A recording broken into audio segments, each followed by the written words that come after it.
இன்னைக்கு நம்ம திரையுலகம் சேனல்ல ஈழத்து சங்கர் இயக்கத்துல வந்த சிமாக் த கிங் படத்தை பத்தி தான் பார்க்க போறோம். இந்த படத்தோட கதையை பத்தி பாத்தீங்கன்னா, சிமாக்ன்ற ஒரு பையன் காலையில ஸ்கூலுக்கு போறான். அதே ஸ்கூல்ல சதுரான்ற பொண்ணு படிக்கிறான். அந்த பொண்ணு உச்சா போற கேப்ல இந்த பையன் அந்த பொண்ணோட பட்டத்தை எடுத்து கிழிச்சிடறான். அதை பார்த்ததும் கதறுங்க அந்த பொண்ணு வீட்டுக்கு போய் அவங்க உமா கிட்ட சொன்னது பாதி சொல்லாத பாதின்னு சொல்ல, அதை கேட்டது பாதி கேட்காத பாதின்னு அவங்க உமா கேட்க, அதை கேட்டதும் வந்து வாட்ஸ்அப் குரூப்ல கண்டமேனிக்கு திட்டுறா. உன் பையன் அப்படி உன் பையன் இப்படின்னு சொல்லி வாய்க்கு வந்ததெல்லாம் திட்டுறா.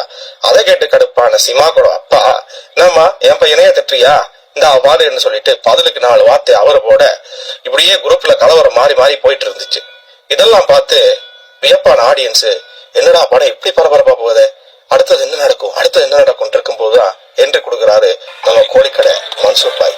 கோழிக்கடை மன்சூர் பாய்னா சாதாரண மனச்சாங்க படு வில்லன், பயங்கர வில்லன்லையும் இல்லை. அவர் சொல்ற ஒரு டயலாக்கும் ஆடியன்ஸ் எழும்பி கைதட்டுற அளவுக்கு இருந்துச்சு. அந்த மாதிரி படம் விறுவிறுப்பா போயிட்டு இருந்துச்சு. இந்த நேரத்துல இடையில தூக்கத்தை விட்டு எழுதின அந்த சிமாபுரி டீச்சரு எல்லா வாய்ஸ் மெசேஜையும் கேட்டுட்டு, என்னம்மா நான் எங்க பட்டத்தை கொண்டு வச்சோன்னே, உன் பொண்ணுதான் பட்டத்தை கொண்டு வந்தா, உடையாத பட்டமா இதை கொண்டு வந்தா, உடையாத பட்டமா கொண்டு வந்துட்டு வந்தா என்று பதிலுக்கு 4 வாய்ஸ் மெசேஜ் அவங்கள போட, இப்படியே கலவர பூமியா அந்த வாட்ஸ்அப் குரூப் இருக்க, அடுத்தது என்ன நடக்க போதோன்னு பயத்திலேயே அந்த டீச்சரு அந்த வாட்ஸ்அப் குரூப்பை ஒன்லி மீ கொடுத்துட்டாங்க. இடையில எண்டை கொடுத்த நம்ம ஹீரோ சிமாக்கு, நான் சகரோட அம்மா என்னையே தெரிஞ்சவனு சொல்றியா, நாளைக்கு நீ வந்தீங்கன்னா உனக்கும் தெரிப்பேன், அந்த மாதிரி ஒரு பரபரப்பான டயலாக் கொடுக்க அப்படியே அசந்து போய் நிக்கிறா சிமாக்கோட அம்மா.